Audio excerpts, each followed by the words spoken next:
All right, I think we're set to get going. Good morning, everyone, and thank you so much for joining. My name is Jeff Belisario. I'm the Executive Director of the Bay Area Council Economic Institute. We're many things to the council, for those of you that might not know us. We're the policy think tank. We are the research arm. We are consultants, but at the heart of it, we make charts and graphs. So we'll have many charts and graphs for you here today. And really excited for this conversation on economic outlook. So just a couple points on the agenda. Number one, we have a bit more time than usual. We've got 90 minutes today. I've asked for 90 minutes from the people in charge. They're going to give us the 90 minutes, and we're going to use all of it. Number two, instead of doing a big panel like we usually do during these Bay Area Council webinar series, we're going to split it up into 3 rapid fire economic sections. So first, we're going to look at the national economy. We're going to move to the state economy, and we're going to finish looking at the regional economy in our own Bay Area Council Economic Institute regional outlook. So all of these sessions will have, we'll start with the speaker. There'll definitely be charts and graphs. I can guarantee you of that. We'll move into a moderated Q&A. And then the most important part will be a Q&A from the audience.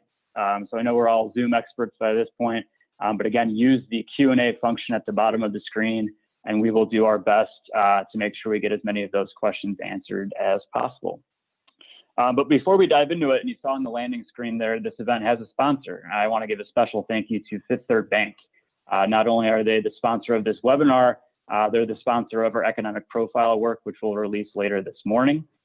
They've been a great partner to the Economic Institute for the last year and to the council. And I want to start things off by introducing Peter Greebley. Peter's Fifth Third Bank's Northern California market executive. He joined the bank in 2019, and he's built a team that supports its middle market clients' growth with financing for leveraged buyouts, acquisitions, working capital, and growth capital.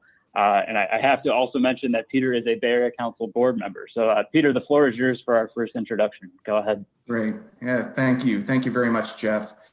And really appreciate you and what Bay Area Council has put together here. This is a great forum to discuss what we're looking at over the next couple of years. It's obviously been a very, very strange 2020, and I know we're all looking forward to getting back to it, and hopefully we'll hear more about that today. I'll be introducing Jeff Korzenik in a minute, but first just a little bit about Fifth Third. Obviously not necessarily a name that rolls off the tongue, not sure where a lot of people wonder where it came from, and I'm here to help you with that today. So first and foremost, Fifth Third's been around for about 160 years. And back in late 19th century, we actually had 2 banks that merged. It was Fifth National Bank of Ohio Valley and Third National Bank of Ohio Valley. And so at that time, they came together, decided on the name of Fifth Third going forward, and apparently decided to hire a marketing team later on to maybe help them in choosing names on a go-forward basis. But I think it's a great organization. It's built in Midwestern roots. But in 2017, we actually decided to grow into California for the first time. And we added a team down in Southern California, which has now moved up to 3 teams in Southern California. And in 2019, I was brought on to build out our Northern California presence. So I've hired a number of talented people here in the Bay Area. We're very much focused in on the areas that Jeff had mentioned earlier, and looking forward to continue our expansion, not only here in the Bay Area, but throughout Northern California. I also have the benefit of being housed with our investment banking team from the renewable energy space, which obviously is something that's first and foremost in many of our minds, including here at the Bay Area Council. So as we continue to grow as an institution and an organization here in California and beyond, I'm sure you're going to hear much about that team as well as our commercial banking footprint. So Fifth Third is now a top 10 bank here in the United States with over 200 billion of assets. And it's something that I believe that we are really primed to assist those middle market clients throughout the Bay Area and beyond for the future. So looking forward to that. Without further ado, I'd like to introduce Jeff Korzenik, Fifth Third Bank's Chief Investment Strategist. In his position, he's responsible for the bank's overall client investment strategy, For more than 30 years, Jeff has been a thought leader in investment industry.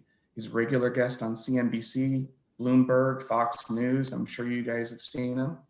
And his writings on economics and public policy have appeared in numerous national and regional publications. He was recently elected member of the Council of Criminal Justice for his work on the intersection of justice system and labor markets. Jeff's forthcoming book, Untapped Talent, How Second Chance Hiring Works for Your Business and the Community, shares the business case and best practices for hiring people with criminal records and will be published by HarperCollins Leadership in early 2021. I'm sure, Jeff, you'll give me an autographed copy at some point, so I'm looking forward to that. Jeff is a graduate of Princeton University and a passionate supporter of cultural organizations, serving as a trustee of the Harris Theater for Music and Dance in Chicago, as well as a member of the Board of Advisors of the Peabody Essex Museum in Salem, Massachusetts. With that, I'll turn it over to you, Jeff. Thank you for joining today. Thanks very much. Let me just throw some slides up for everyone. This is normally an hour-long presentation, as our new slide deck is the longest that we've ever delivered in my 11 years with Fifth Third Bank, and probably the longest I've had in my 3 decades of being involved in the markets and economics. We're going to spare you the full deck and just show a couple of highlights and highlights that I thought would be particularly relevant to those of you in the Bay Area. Let me start out with a little bit of context. This economic cycle is different than most traditional economic cycles in that we had no fundamental underlying economic imbalances to address. Traditionally, with cycles, you have some excesses that have to be wrung out of the system. The time it takes to wring out those excesses makes for a longer and more drawn out recession. This time around, it's an exogenous event, the pandemic. And in theory, that means that we should be able to turn the economy around more quickly. Just to illustrate this point, we use the performance of the S&P 500 as a proxy. The blue line you see before you is the performance in 08-09 and the years following. The green line is our current episode of economic history.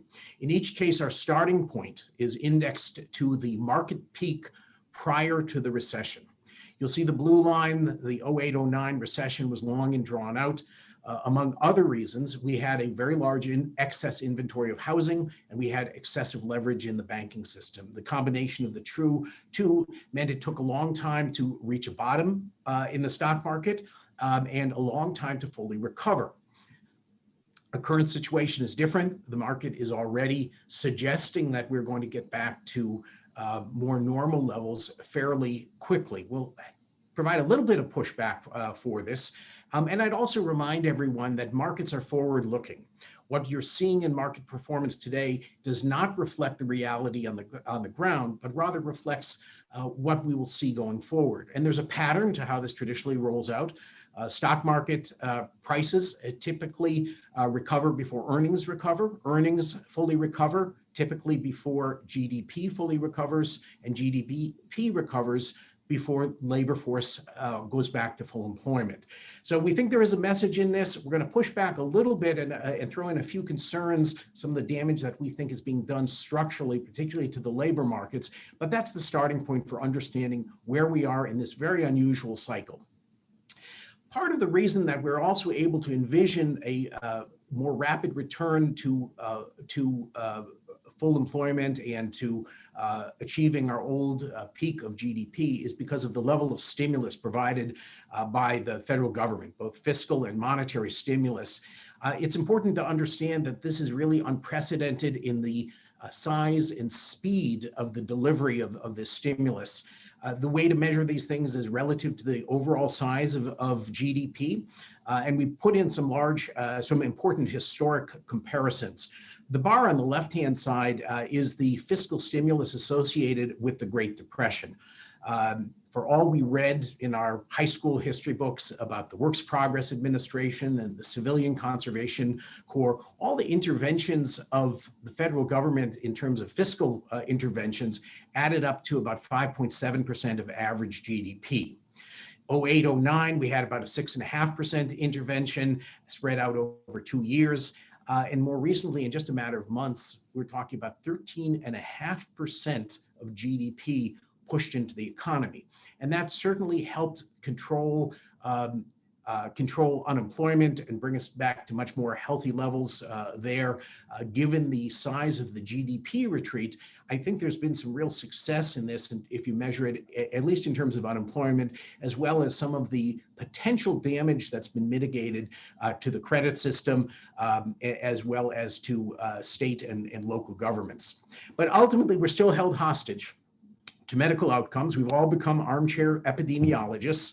We at Fifth Third choose to focus on hospitalizations because we think that's the best metric to follow to see if we are going to have a risk of further shutdowns or either voluntary or involuntary cessation of economic activity for medical reasons. And if you look at the patterns of hospitalizations, they actually probably are looking a little bit better than they might seem from this chart. We had a peak of hospitalizations in the spring. What is not visible from the number alone is the way that this was concentrated in New York City and the surrounding area. So this was a tremendous burden to the hospital systems there and threatened to overwhelm those systems, hence the concept of flattening the curve through lockdowns and slowing economic activity. We had some success in that, as well as the passing of that first wave in New York City. And that brought down hospitalizations. We had this next peak of hospitalizations, but this was spread out, well spread out around the United States. So it represented a much lower level of risk in terms of the economic risk of a renewed shutdown, whether voluntary or involuntary in behavior. Now we're facing rising hospitalizations. That is a cause of concern, but again, this is very spread out around the country. We don't think there's anything, at least on the immediate horizon, that would suggest we have a risk of going backwards in economic growth. It would take a lot of shutdown to actually stop growth completely and see a receding of economic activity in the U.S. economy. There's a lot of talk of the second wave, and I do want to spend a minute addressing that.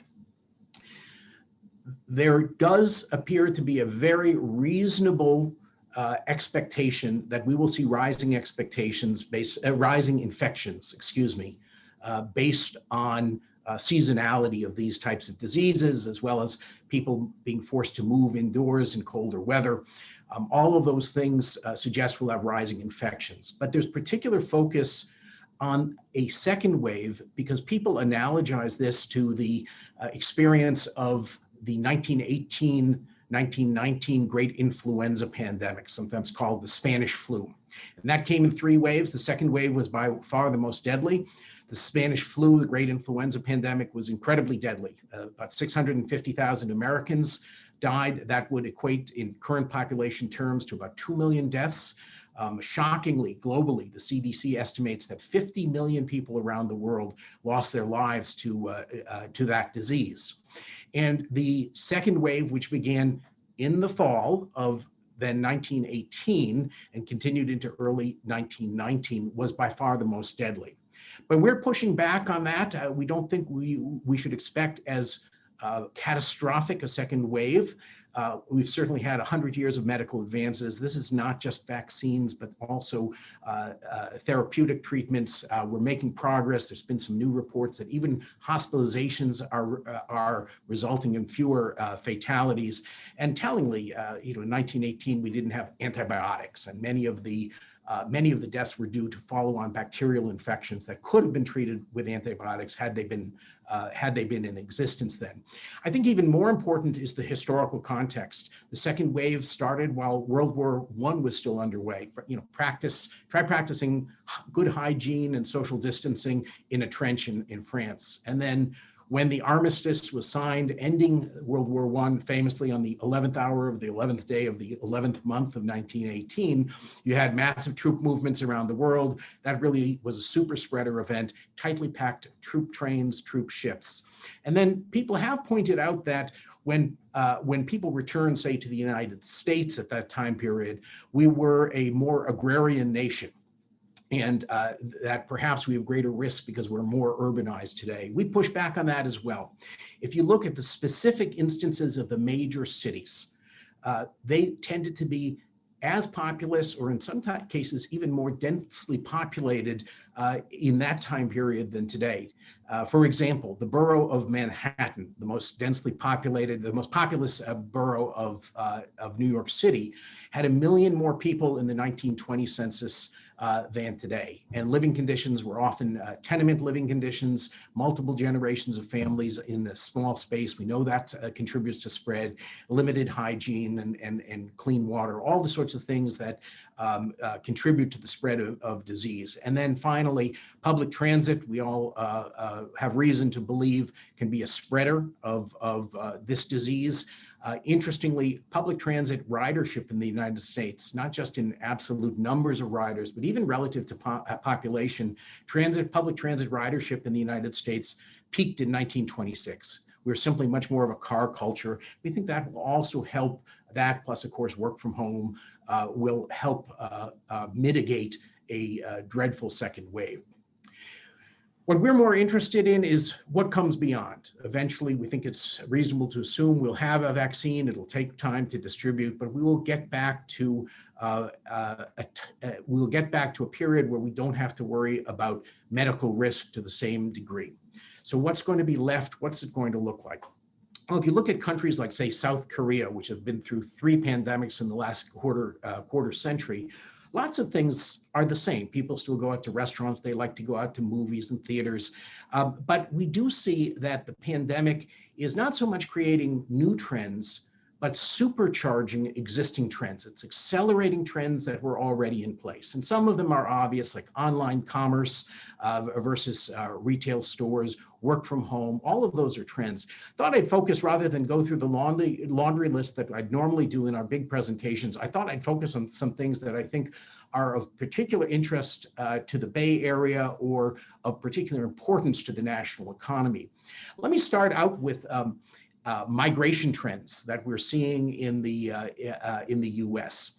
And work from home quickly can become work from anywhere, which is extending the possibilities of where people can move to. And people are have some clear trends in directions. We use the data that U-Haul tracks. They list the 50 states in order of the most people moving to those states.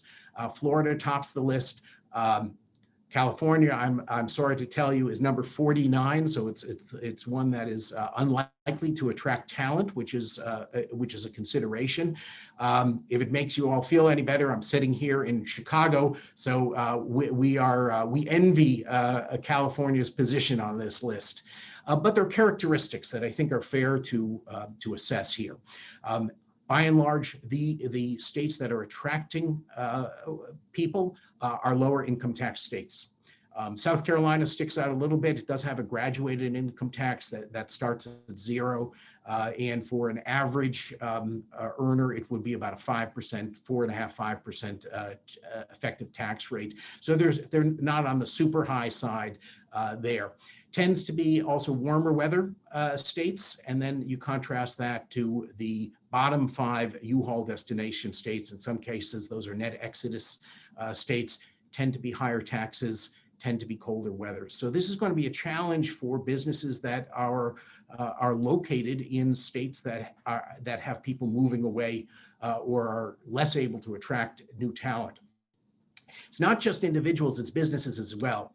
There's a trade association of site selection professionals called the Site Selectors Guild. They've surveyed their members. Their members are no longer recommending, on average, urban core relocations. No more moving to the big cities and urban cores. Instead, they're recommending mid-sized cities and suburbs for relocation or establishment of new facilities. That's a big change. We think that change is going to stick post-pandemic. For businesses that are concerned about talent acquisition, this is getting to be a particularly tricky time. It's not just where people are moving to, it's who's staying in the workforce and what are their characteristics. Topping our list of concerns is the potential for the growth of long-term unemployment. The chart you see before you, and as the industry convention is, the vertical gray bars are periods of recessions. The chart you see before you is a chart that measures of those who are unemployed, and unemployed means without employment but still looking, you're still in the labor force.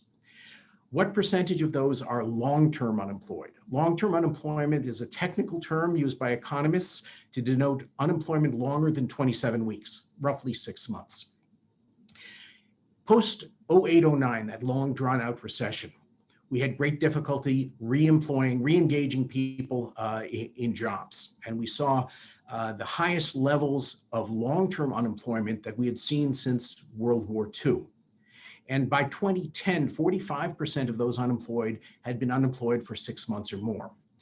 That's an important measure because we have very good evidence and very consistent evidence that the longer you're unemployed, once you get to that 27-week, 6-month mark, once you hit long-term unemployment, it becomes increasingly difficult to gain a job. Even if you are fortunate to gain a job, there's an unfortunate track record of the long-term unemployed who land a job, it doesn't stick, and they're soon unemployed again. Even those who are able to achieve sustained employment, the longer you are out past that 6-month mark, the increasing haircut you have to take from your previous compensations. You get paid less and less when you re-enter the workforce later and later. Now, if you look on the right-hand side, that's our current situation. It doesn't look like we have a terrible long-term unemployment problem. But we think the time frame of the pandemic is important here. If you think back on when the massive layoffs were, many of them were and furloughs that ultimately turned into layoffs, many of those were implemented late March, April, and May. So we're coming up on the point where we expect the percentage of unemployed who are long-term unemployed to hit a record level. What tends to happen net is the long-term unemployed never get back in the workforce sustained. There's a long history of them dropping out, particularly as it goes longer and longer. And that's a loss to growth potential in the economy. We have other factors in the workforce that are very troubling. The last 2 months, we've seen a declining workforce participation rate for women aged 35 to 54. At Fifth Third, our speculation is this is related to women choosing to drop out of the labor force voluntarily because they have school-age children who can't return to physical classrooms and yet need supervision. Should all of these things turn into long-term unemployment or long absences from the workforce, this really saps the vitality of workforce. Economists have long understood that economic growth potential is a function of workforce growth and productivity growth. We have a big challenge for workforce growth. And some of this challenge has nothing to do with the current situation, but everything to do with demographics. This is birth rates in the United States. We actually got bailed out by the millennial birth boom. You'll see in the center of this chart, 1990, we had a spike, and surrounding years, we had a bump up in birth rates in the United States. Those millennials who were born in 1990 are more or less all in the workforce. If we're hiring today from people born in 1995, those birth rates are 20% below the millennial peak. If our future workforce is being born today, those birth rates are 40% below the millennial peak.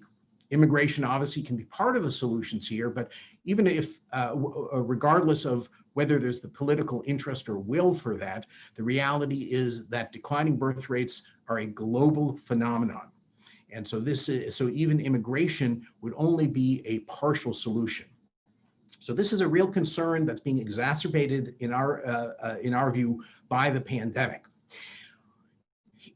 But there's hope here in that we have a new Fed policy framework, and people have talked about the new Fed policy framework being willing to tolerate inflation above 2% for an extended period.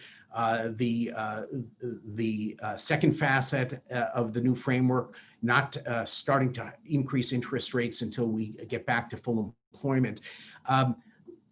That does translate into lower rates for longer.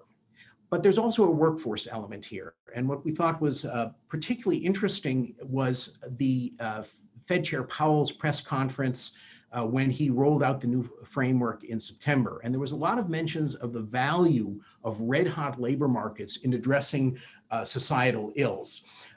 This may be simply organic to the Fed's way of thinking, but it may also be a reflection of political interest in adding a third mandate to the Fed. The Fed, of course, has a mandate of full employment as well as price stability, but a third mandate has been proposed. There's legislation that has been put forward in the House of Representatives, the Federal Reserve Racial and Economic Opportunity Act, which would add this as a mandate. And I think the Fed likely is not interested in a third formal mandate, but understands that there is a role that monetary policy can play in fostering better outcomes. And the path to that is by fostering the kind of red hot labor markets that we saw pre-pandemic.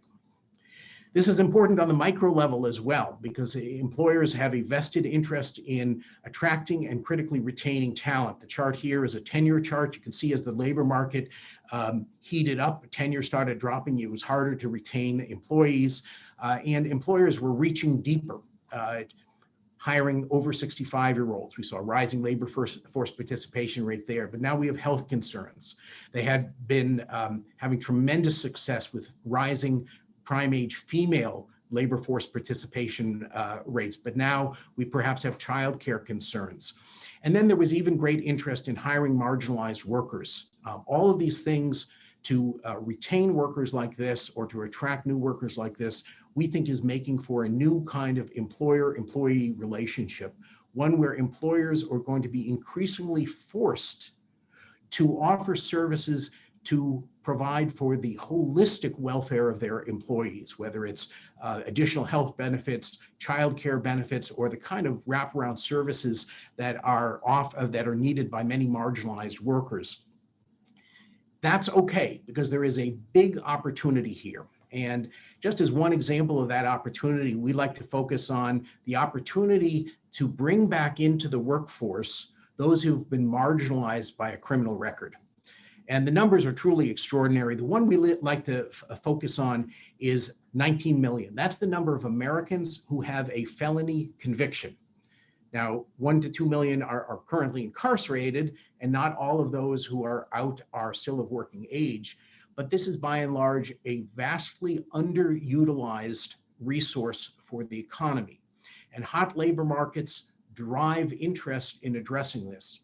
There's, of course, also now a social and societal justice issue to this. 1 in 3, the sad and ugly truth is 1 in 3 Black men in the United States has a felony conviction.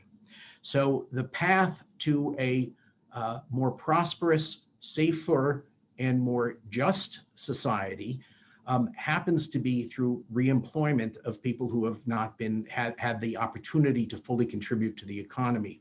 At a time when capitalism is being questioned as to whether this can deliver this, I think it's in the vested interest of the business community to explore these pathways. We will have a more prosperous society if we can bring people into the workforce. There are existing models of success. It's not as simple as just manning the box. It's not as simple as just hiring someone, but there is a pathway, and it's actually a profitable pathway because the history is following a model that identifies who's ready to turn their life around, and then equipping them to stay employed provides not just an employee, but a highly engaged and loyal employee. And that's a great recipe for profitability and productivity. Let me end on one last concept, because this is one that I think has been widely misunderstood in the United States. And this is the potential to bring manufacturing jobs back to the US. The commonly heard statement is that manufacturing jobs are going the way of agricultural jobs. There'll be fewer and fewer of them, and technology has destroyed manufacturing jobs. It is true that technology has destroyed manufacturing jobs, just as it has for the last 200 years. There's a long history of this. But the history also shows that when technology destroys manufacturing jobs, that productivity creates greater wealth, which creates demand for more manufacturing jobs. The chart on the left shows what happened to market share of global manufacturing employment in the US from 2000 to 2010. This is not technology. We lost market share not just absolute jobs. And at this time period, when we lost 5 million jobs, as reflected in that decline in market share, take a look at the chart on the right. That's what was happening in global manufacturing employment. The globe gained 35 million manufacturing jobs. We didn't lose these jobs to technology. We lost them because they went away. This is not an indictment of past trade policies or an endorsement of current trade policies. It's just an observation that jobs went away because it was cheap. If jobs went away because it was cheap, what are the economics today? And the economics today are very different. We took a look at, if you were to look to offshore manufacturing, send manufacturing jobs, the starting point is to look at who are the big manufacturing countries, where is their capacity?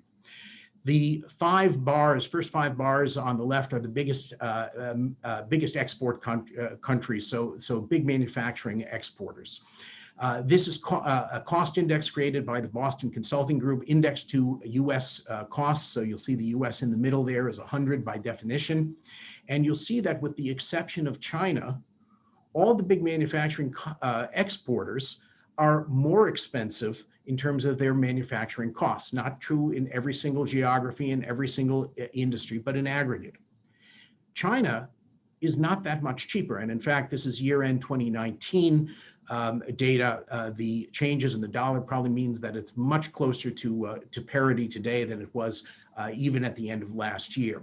So that incentive is no longer there. Now, there are cheap places. The 5 cheapest in the Boston Consulting Group's index of manufacturing competitiveness are on the right, but there are capacity constraints, quality constraints in these countries. This is not to say we're going back to 1948 America, where half of all jobs will be in manufacturing, but some are likely to come back. There's bipartisan agreement for this. The dollar seems to be on a slight downward trend. That's going to help the economics. We still have major infrastructure challenges to supporting this, largely in education. And we've lost certain clusters of industries that would support more of those jobs returning. But every job we get back and every dollar we add in manufacturing in the US has an outsized impact. Economists talk about multiplier effects. Traditionally, it's been thought that manufacturing had a multiplier effect of around 3. Every dollar of value add in manufacturing added about $3 to GDP. Every job in manufacturing created about 3 jobs in the economy. Current thinking is that 3 is far too conservative. It's more like 7 or 8 times multiplier. Whether it's 3 or 7 or some number in between, the reality is that manufacturing jobs provide great economic benefit, and we think this is one of the bright spots of the US economy. With that, rather than we can either read our disclosures and definitions, keep our lawyers happy, or we can move on to some questions, Jeff. Great. Thanks so much, Jeff. Fantastic insights there. So we're going to move to the Jeff to Jeff Q&A portion here, but I want to remind the audience that you can get your questions in via the Q&A box at the bottom. And I think I want to start with the news of the week was around federal stimulus, and it looks like we're unlikely to get one before the election. And you did show the chart on kind of the stimulus this time around versus last recessions. I have a question in the Q&A on, is another round needed? Kind of what can we expect if that were to occur? What would we expect from markets and employment and spending from that stimulus? I think the markets are certainly expecting some stimulus, if not now, sometime after the election. Stimulus of this kind has diminishing returns. Some of it would be, I'm sure, directed towards stabilization of employment. That's a double-edged sword long term. One of the most powerful parts of the CARES Act was the Paycheck Protection Program. So that enabled employers to keep people on the payroll. That's good, except when you understand that industries are getting disrupted and you don't want to subsidize employment that is long-term not sustainable. Right? How many people are we going to need who work in, say, department stores? I would venture to guess it won't be as many as we once had. Perhaps business hotels, conference facilities, all of those are going to be rejiggering of the economy. And you want to be careful not to subsidize long-term unsustainable employment. The other factor is within the CARES Act was a very substantial subsidy to unemployment insurance. $600 per week added on to whatever state level benefits were. It turns out that when you looked at earners, the subsidy of that level, which has expired, but a subsidy of that level actually meant that the bulk of people who could collect unemployment were making more unemployed than they were making employed. And that is, everyone knew there was a deadline coming, so it was going to expire. It's now down to $300 or $400 type of subsidy, depending on the state. But the reality is that risks people staying out of the labor force, can contribute to long-term unemployment. And so that's a real risk for that. So I think we could probably use some subsidy. I think we have to be very careful. Some of the proposals that have been kicked around earlier, I don't know what it will show up, but there had been talk of targeting unemployment benefits, not by specific dollar amount, but to equal 70% of prior compensation. So allowing people potentially to scrape by, but not incenting longer term unemployment, or bonuses for going back to work. Those are things that would be, I think, more smarter policy. I think we did a pretty good job given the time constraints of getting something in place. We've had time to think about it, understand the challenges, and then there's there's issues in stimulus surrounding to what degree do we need to carry over states and transit authorities and all those sorts of things. And I'd also, as someone who's very passionate about the arts, look, we want a culture left in this country, and the performing arts in particular have been hit very, very hard, and perhaps we need to be mindful of that kind of allowing those to carry over till we get to a vaccine. Great. And maybe following on from that, because our cities seem to have been hit so hard, particularly places like San Francisco and New York, I'm curious to dig in on your kind of cities versus suburbs or mid-tier cities a little bit. And can the U.S. economy still grow and thrive without thriving cities? And can you give us a little bit of kind of your perspective on the future of cities? I think it very much varies city by city. I mean, cities that are still attracting population, again, those tend to be in those states, the Southeast, and cities in Texas are certainly still seem to be attracting population. But there are some real challenges to urban population growth. And one of those is just demographic. This happened with the baby boomers. It's happening with the millennials. They were already moving out of the urban core. Now, so there's a difference between people living in a metropolitan area and people living in an urban core. Cities have always been extraordinarily important to economic growth because it's a very effective use of resources. It tends to attract a lot of talent. So cities will always be there, but we've gone through long periods in the United States where cities weren't thriving. The 1970s in general were a terrible time for cities in the United States, yet the economy was still able to grow. So I think it's going to be a challenge for many cities. The risk that you get is a spiral. Front page of the Chicago Tribune this morning, where I'm sitting right now, is all the tax increases planned in the new budget. I mean, we've already, these are no-win scenarios. So I think there's some very, very tough choices, no matter the stimulus, that cities are going to have to make, particularly those that entered this episode in poor economic shape. Mm-hmm, mm-hmm. Moving to a question from the audience here, and I think a lot of people are interested when you talk about manufacturing, there's also international trade connected to that. Can you talk a little bit about the international trade disruption, supply chain disruption, kind of what you see on that front for the next few months or years? I mean, there's clearly political will to become less reliant on China in the supply chain, but it's hard to do when it's still cheaper. We don't know election results. President Trump loves tariffs. Any economist will tell you they're a terrible tool, but they can get people's attention. And we actually trace reshoring of manufacturing and a move to diversify the global supply chain, not to more recent years, but to 2011. In 2011, two episodes, the earthquake and tsunami in Japan disrupted the auto supply chain, and floods in China disrupted semiconductor chip supply chain. And that to us was the turning point in manufacturing. That's when global multinational companies started to put pen to paper and look at where is it cheap to manufacture. And the U.S. benefited from that catalyst, and I think will continue to benefit. But again, this is not. It makes so much sense to have robust global trade. No country can have everything, and nor should have everything. That would be inefficient.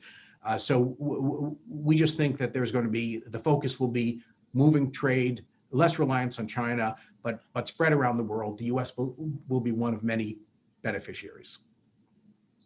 Great, great. And I'm not going to get to all of the questions that are open right now, but a final one for you, and we're going to ask this to every participant today.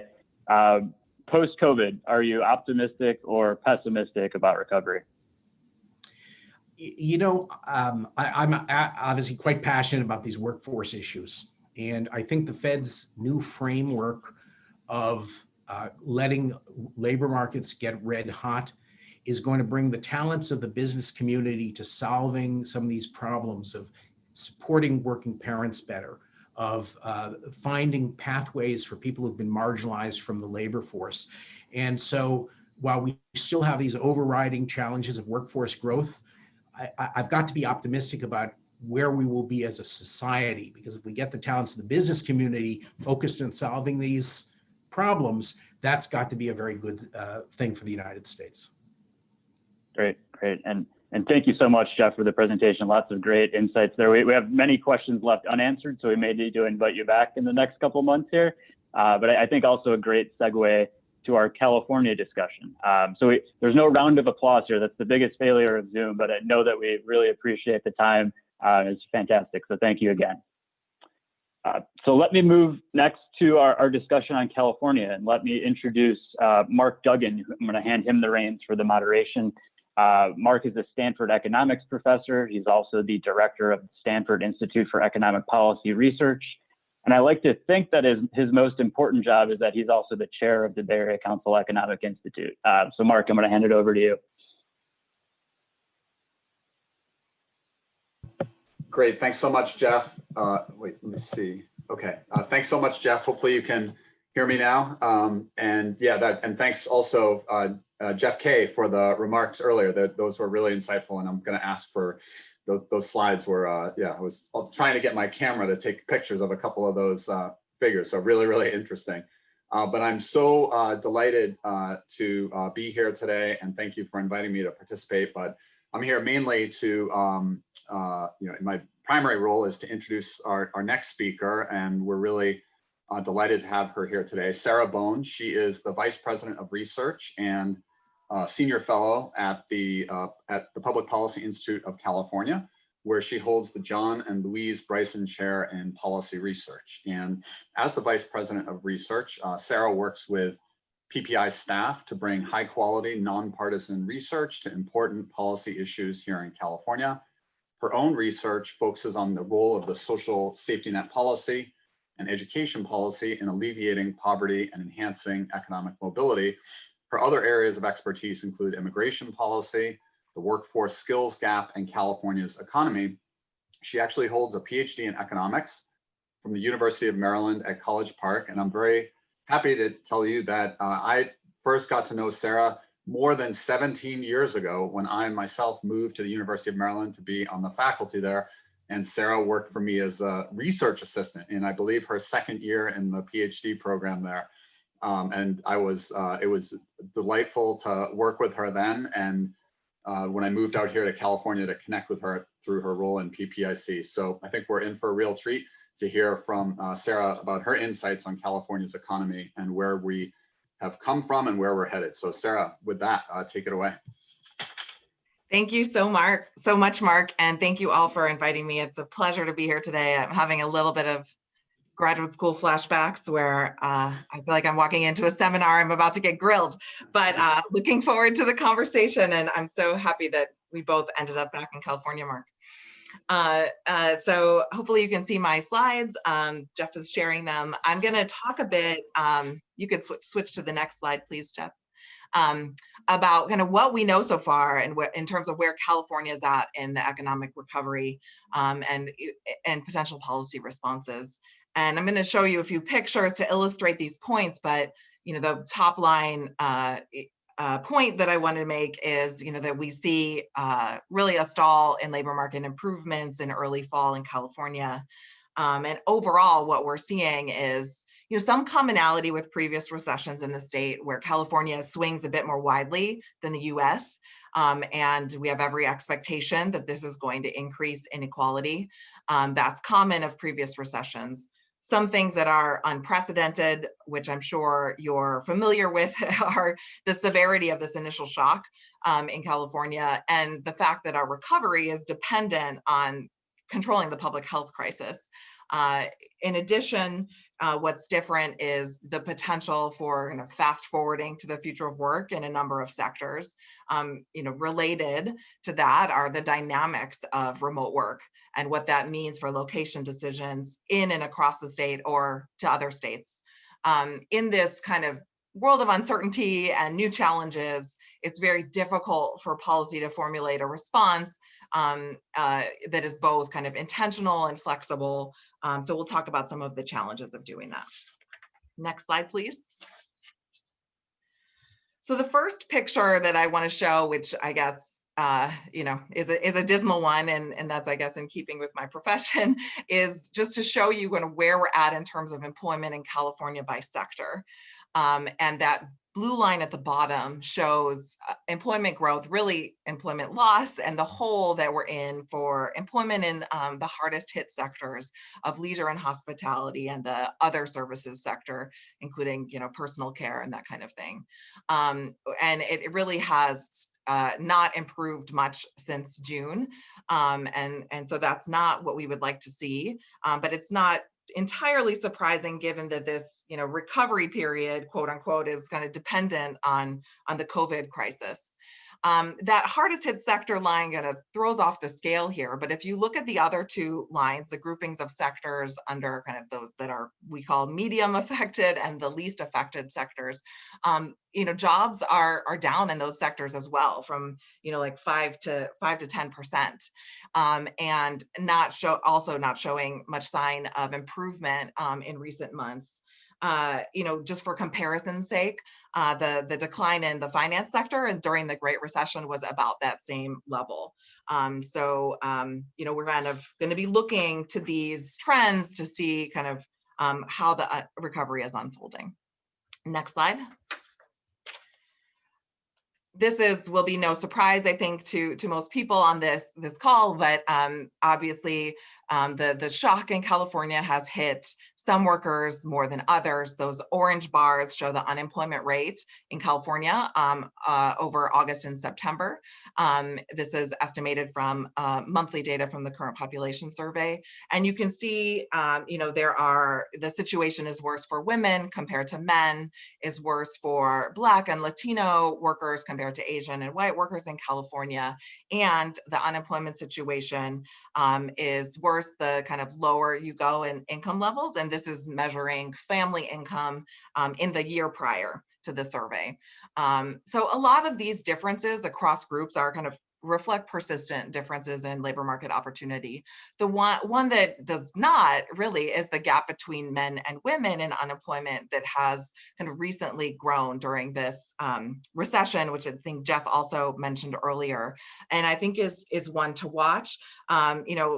Is driven in part by the kind of sectors and type of jobs that men and women hold and those affected by this crisis, but also kind of the responsibilities for childcare, household, and other household responsibilities. And it does raise the question about how quickly or how effectively women will be able to kind of rejoin the labor force or be reemployed, given the kind of constraints that they may face and the access to childcare and that kind of thing. One reason I think it's really worth paying attention to is that the increase in female labor force participation over decades has been one factor that has mitigated income inequality, especially the middle class. So the other takeaway from this picture is that, the unemployment situation is worse in California for all of these groups as compared to the US. Next chart. And that is actually a common pattern that emerged in the 1990s, where California's unemployment rate swings a lot more than in the US. Today, California's unemployment rate is about 11%, so 3 percentage points higher than in the US.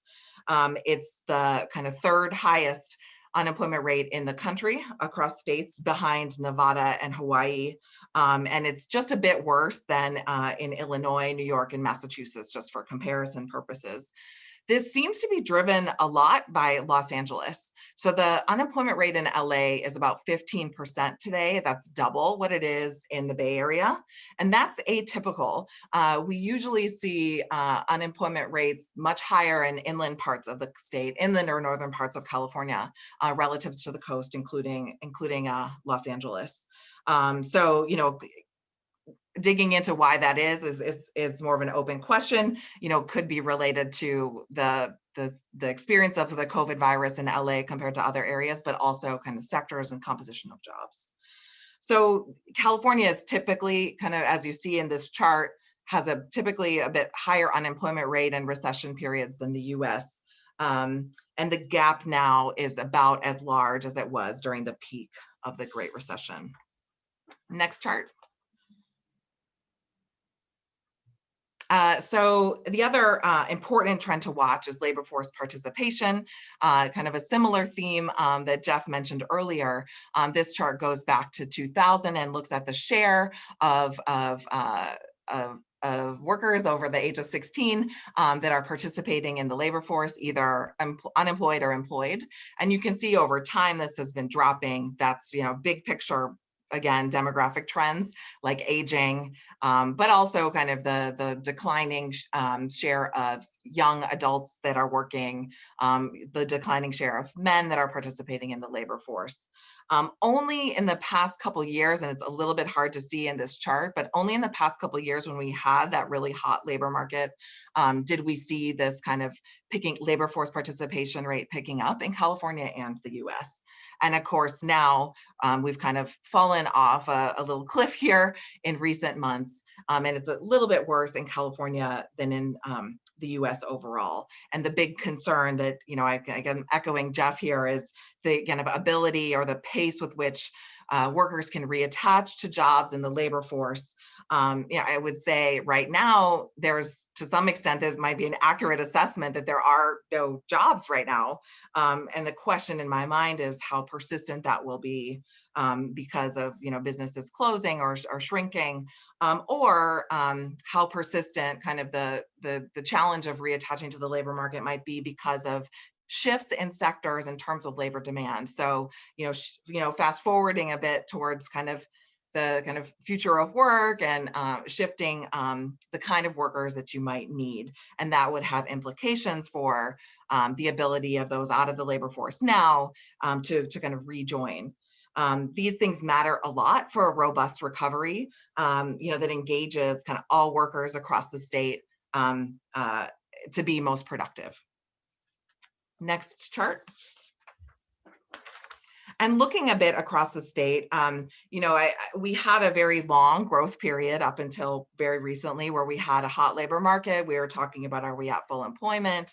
We finally saw improvements in income at the low end of the income spectrum. But even then, it took many years for incomes in California to recover from the losses of the Great Recession. This is a table. We tabulated family income levels in California across regions and across the income spectrum. And it really the Bay Area really stands out here.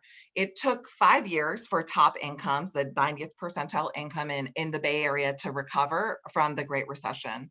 It took a lot longer for median income levels and low income levels to recover. But even then, that really outpaced the growth that we saw across the income distribution in the rest of the state.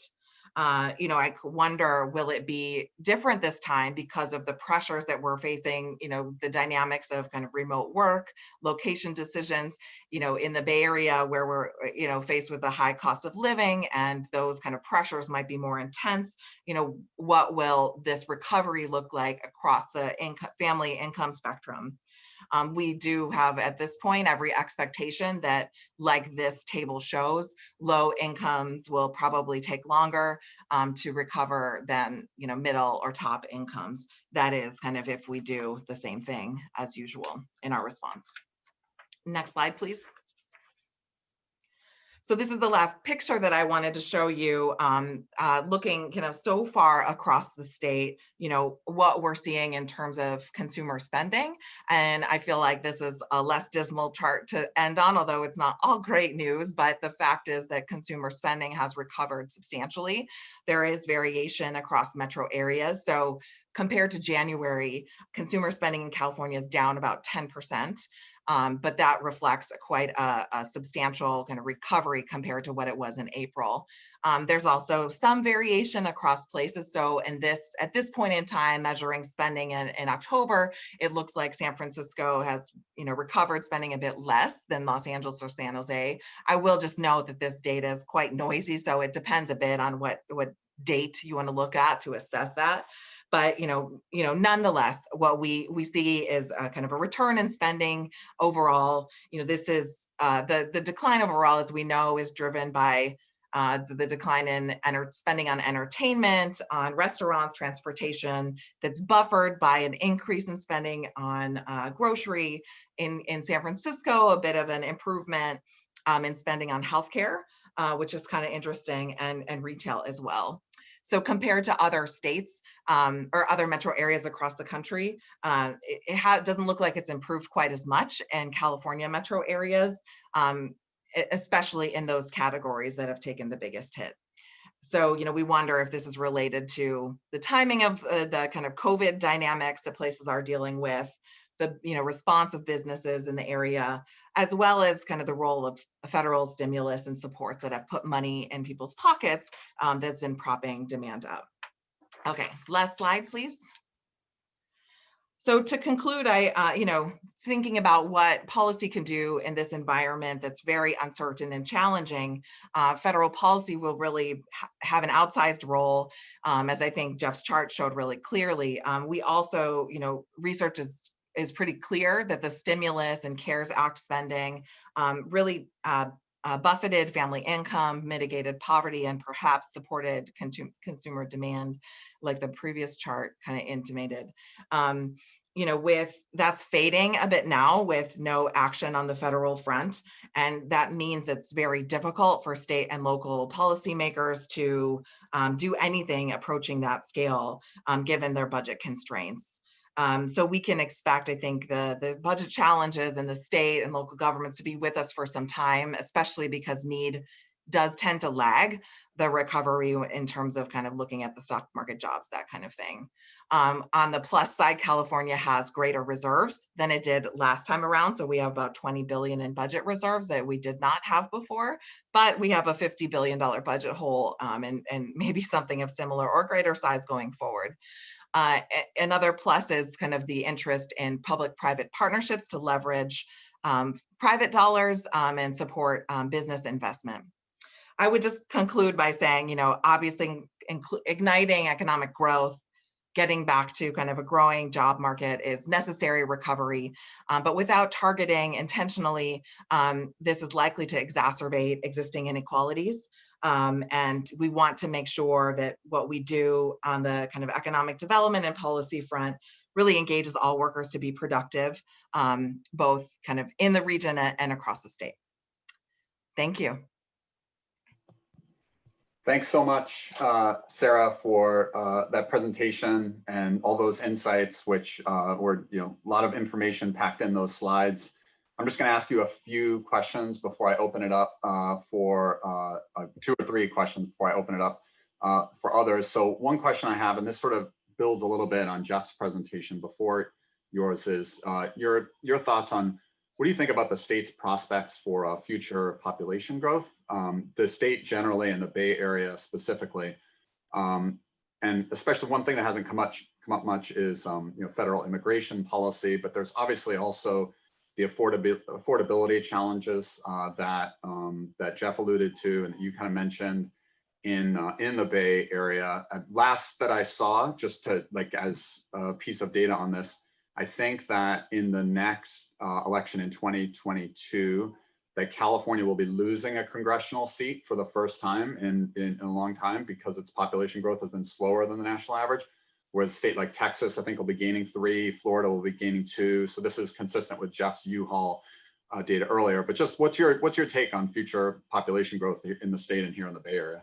Yeah, so it's a great question. California's population growth has been slowing for some time, and immigration has really balanced out the kind of domestic migration away from the state. So I do think that the federal policy environment for immigrants and immigration will matter a lot. To the extent that California is, welcoming to immigrants, which I would argue that it is, we're in a relatively good position, I would say, compared to other states. One, other important dimension is that though we have been kind of losing population to other states, if you actually look and break that down by education level, California is gaining, we call it the brain gain sometimes here at PBIC, where domestic migrants with more education are still being drawn to California. And so I think that is, which I would argue is, jobs are a major draw. And so I would argue for kind of continuing to fuel that kind of economy and workforce that draws those, more educated folks to California. Of course, affordability might be a limit on that. It seems like without kind of unsticking the housing supply situation, we could not necessarily expect kind of that same magnet of California or the Bay Area that we have in the past.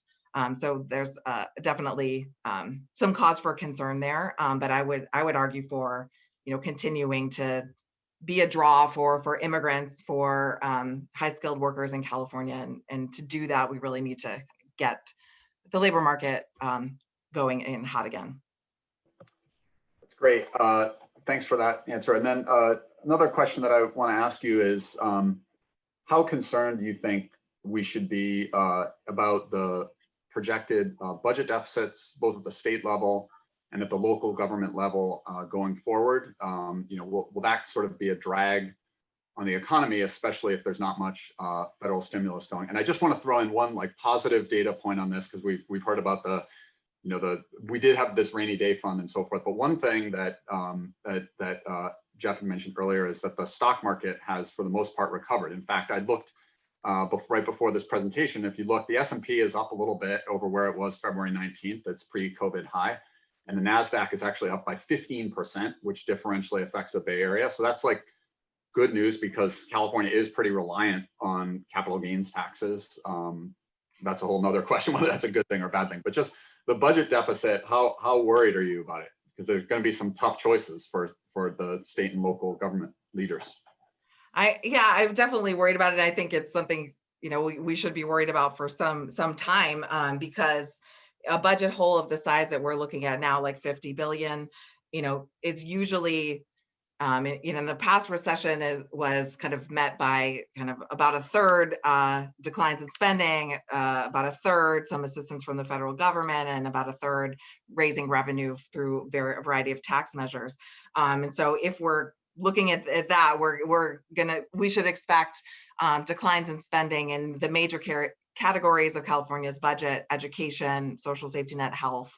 And that's tough to deal with, in a crisis that is disproportionately affecting groups who need that support. I will say, to your point about the stock market and capital gains, it seems like expectations on revenue loss keep being beat by the returns that are coming in. And so that is, to some extent, maybe mitigating the kind of the budget hole that we're facing.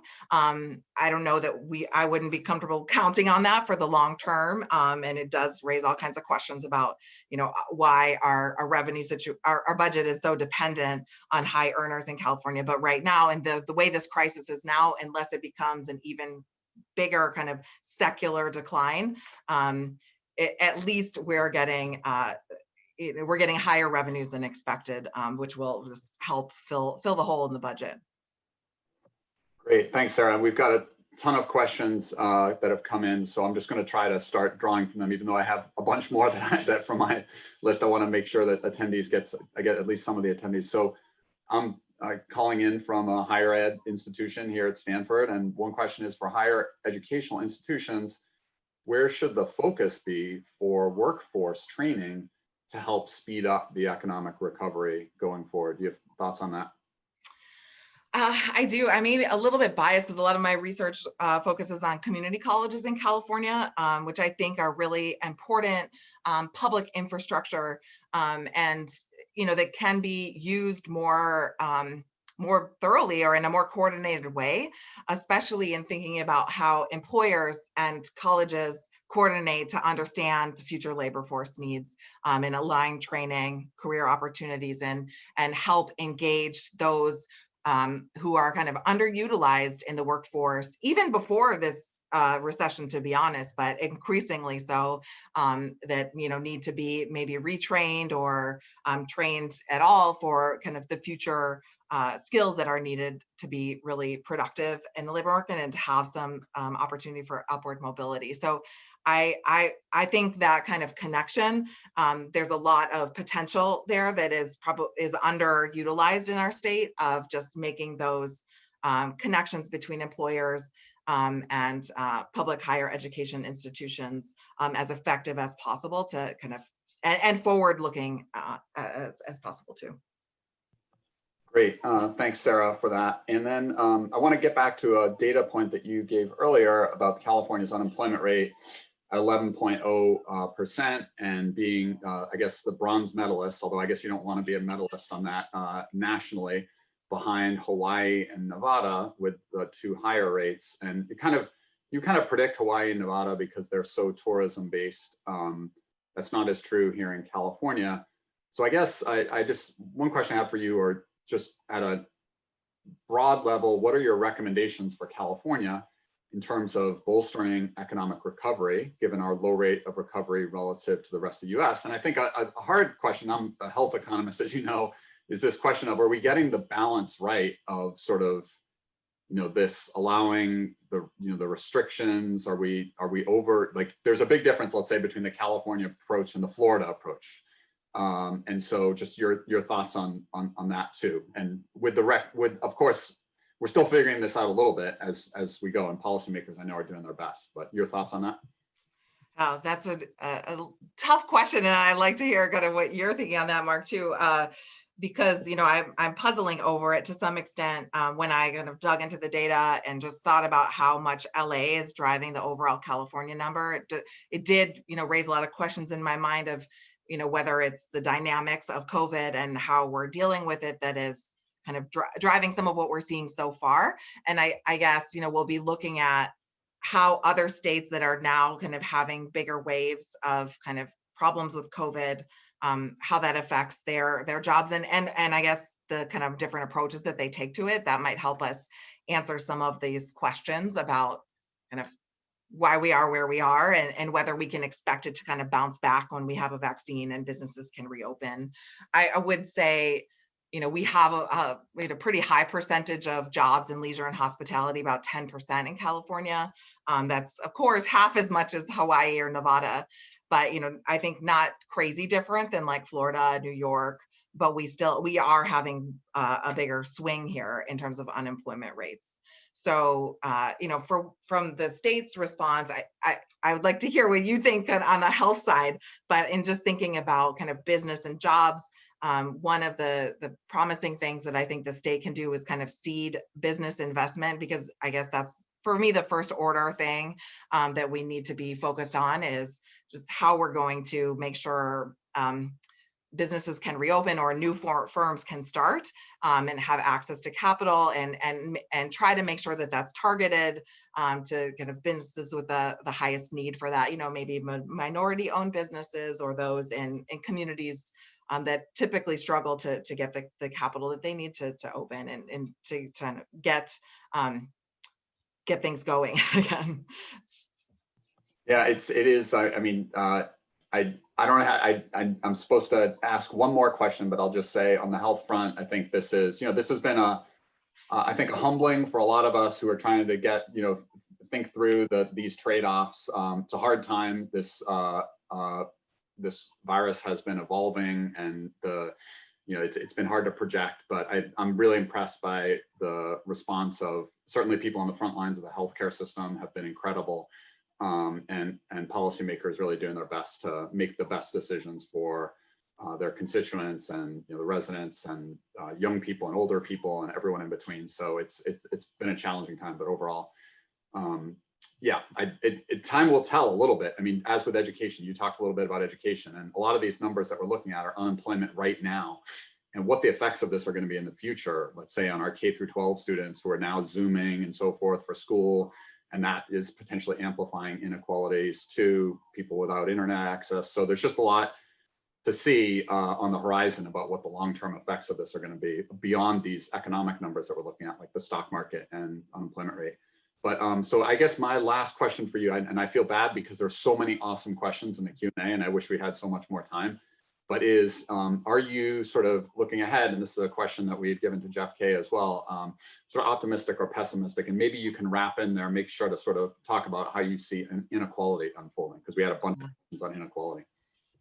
Yeah, I'll be totally honest. I think my answer changes pretty frequently, depending on what, how things are unfolding, and also just the kind of unfathomable level of uncertainty that we face, personally, professionally, and looking at the economy. So the range of expectations is just really wide, and I'm kind of vacillate a bit, but I would say overall, I'm cautiously optimistic, not that we're going to just bounce right back as soon as we have a solution to COVID, but that we're not in a kind of circumstance that is completely different than we've seen over the past 40 years. And that, I guess, fundamentally in California and the Bay Area, it's good to be in a place that's innovative, that is kind of the seat of the sector that usually drives recovery. The big long-term challenges, inequality is one of them, structural disparities in labor market opportunity, climate change, housing, aging and healthcare, tons of long-term challenges. Just to kind of loop in the inequality point that you raised, one thing I think is really interesting to watch is how the state has built in equity into its framework for reopening. So I forget exactly what it's called. It's like a health equity index. So in order for a county to reopen, it has to be that communities within the county are also kind of not lagging too much behind kind of the overall county rate. So a way of thinking about how we can build into our policy framework just the value of having and the need for all kind of communities to be progressing. And I think that's interesting to watch and think about their correlates for other kind of policy that we want to target, so that the recovery can be kind of more broadly shared than the last recovery. I guess, my final point would be, as a researcher who is hoping to inform policy and improve policy in California, I feel like I definitely have to be optimistic, and that's probably just my nature, that the choices that we make can have an effect, and that we can learn from what we've done so far, and we can choose to try to support a more equitable recovery going forward. Mark, are you optimistic? Yeah, I'd say I'm pretty optimistic. I think that this is a bit of a body blow for the economy and for kids. I think for students and the elderly. So it's been an extremely tough challenge, but I think it has brought people together. And I just hope that it's unfortunate sometimes when you see it increasing divisiveness, but I'm hopeful that it will, going forward, that people will come together and try to join forces and collaborate for a better future. But I just want to say I'm so incredibly grateful to you for sharing your insights and your inspiring words. And it's great, and I just hope that you and all of your colleagues at PPIC will keep up the really important and outstanding work that you're doing. So with that, Jeff, I think I'm supposed to stop there and hand it back to you. Am I right? Yeah, thank you both. That was fantastic. And I think if we're keeping score at home, that's 3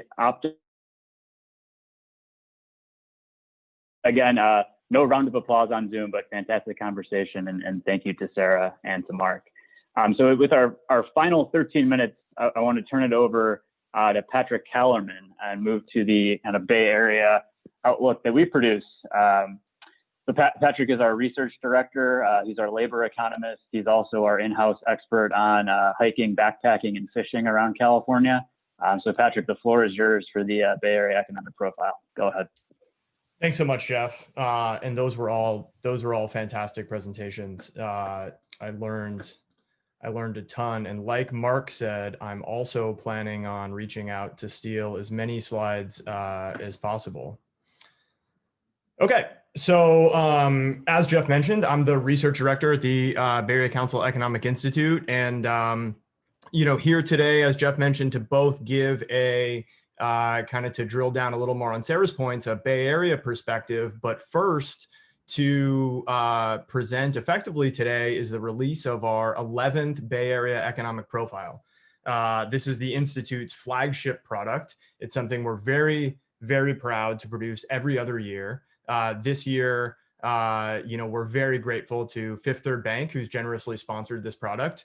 And this year, we're aiming for a more interactive profile than ever. Our economic profile, is kind of known around the region and hopefully further as being a sort of deep dive into both the general Bay Area economy, but also into, the things that make us unique here. Like you'll see here, venture capital and innovation. We usually have a final chapter that switches every other year, to really go deeply on, 2 years ago, it was on productivity, et cetera, that type of thing. So it's going to have all the same charts and statistics that you know and love and that many of you use to go about your daily business in the Bay Area as sort of a reference. But we're also hoping to do something a little bit different here. So there will be the PDF, there will be all this stuff, but what you're looking at here is kind of our approach for the 21st century. So I encourage everyone to go to bayareaprofile.com after this, and this is what you're going to see. So you're going to have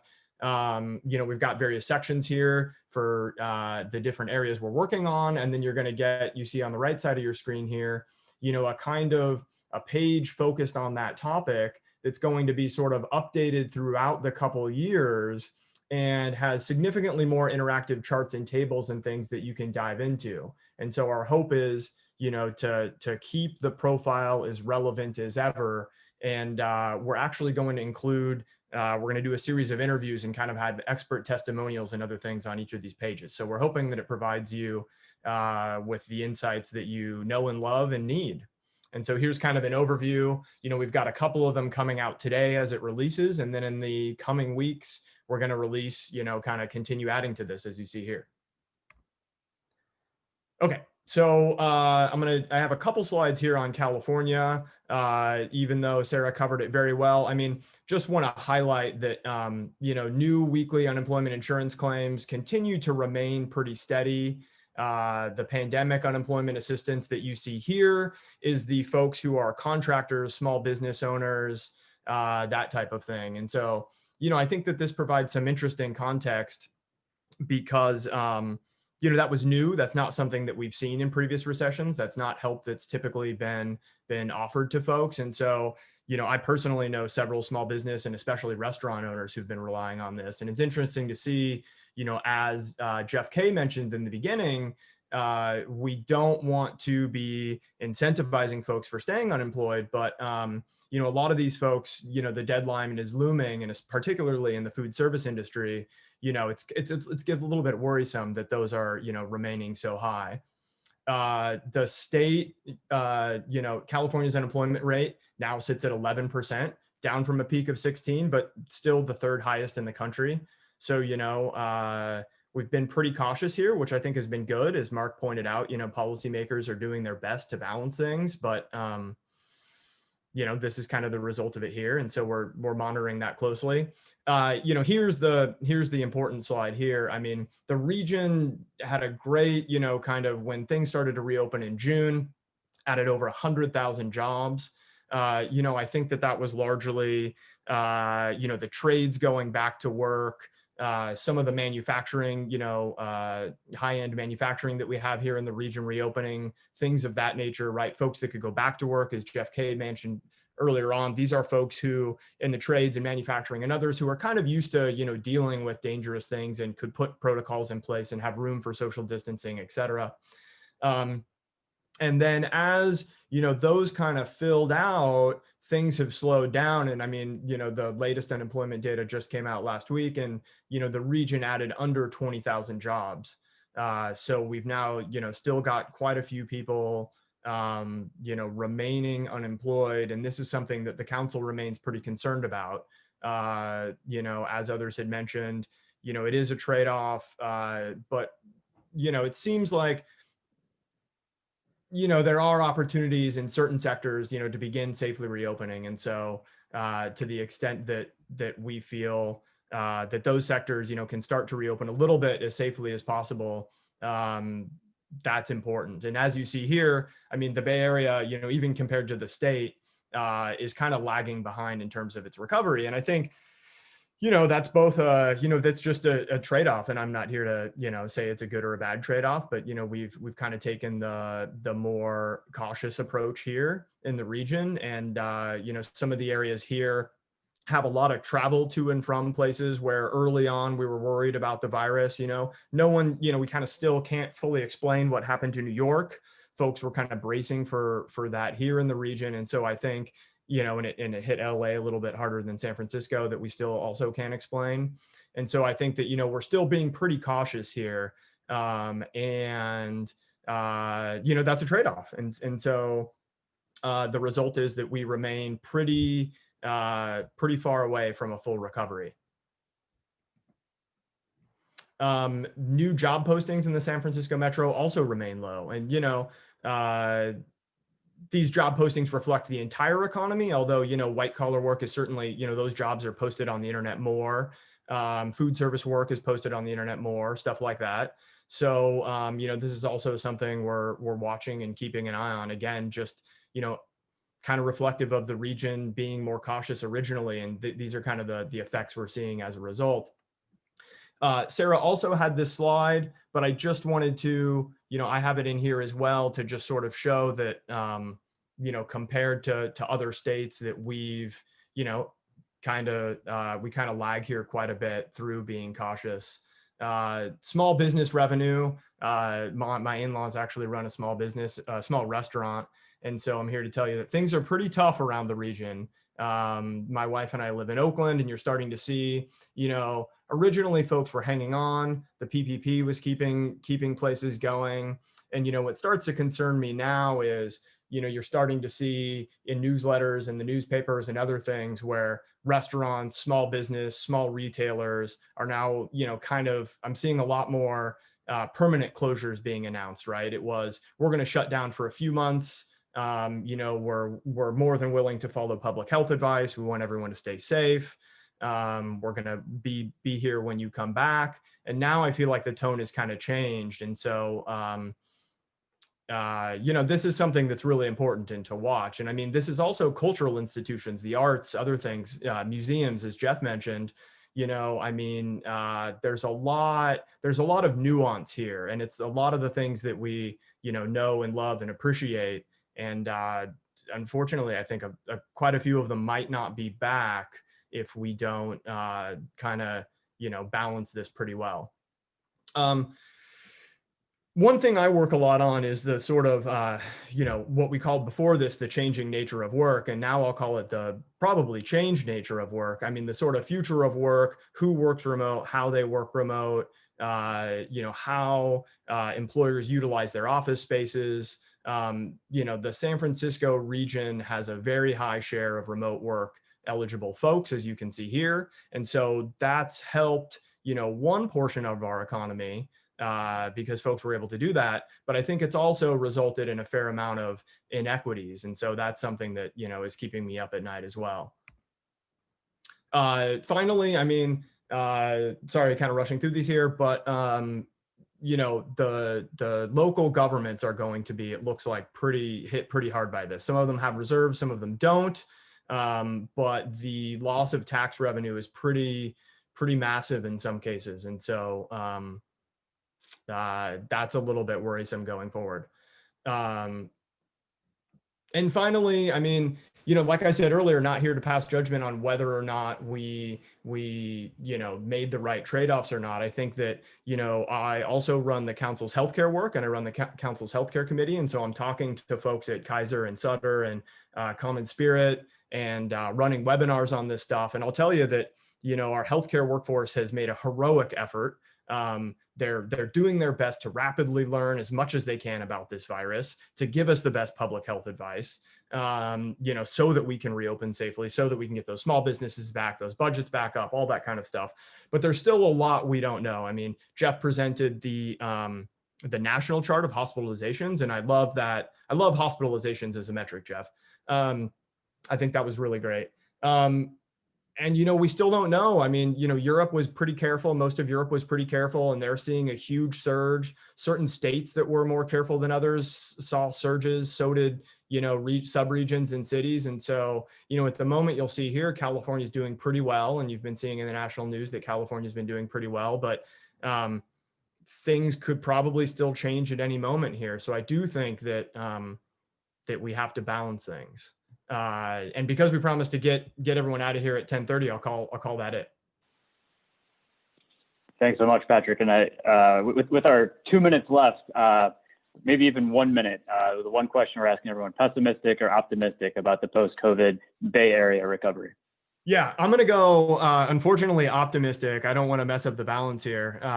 But, and I'll go structurally optimistic, because as I said, I do work on our changing nature of work, portion of the Institute's research. And I think that, the Bay Area had an extremely tight commercial real estate market, an extremely tight labor market. It was pushing startups and innovators and young folks to other places. That was, kind of what Sean Randolph on the Institute staff is always talking about as our secret sauce. And so I think, a little bit more breathing room there. Obviously, there's all sorts of other problems, as Mark and Sarah and others pointed out. But I do think that sort of for our future as an innovative region, that a little bit more breathing room is going to be a great thing. Great. All right. 4-0 on optimism, unexpected. So we hope that that was educational and maybe even a little bit entertaining for everyone. We want to thank everyone for joining. Special thanks to all of our speakers: Peter, Jeff, Sarah, Mark, and Patrick. And a huge thanks to our sponsor, Fifth Third Bank, for this webinar, and for www.bayareaprofile.com. Please go check it out today and in the coming weeks as we update. And I think with that, we'll close it down. So thank you, everyone, for joining, and have a great Thursday. Thanks, Jeff. Thanks, everyone. Thanks, Jeff.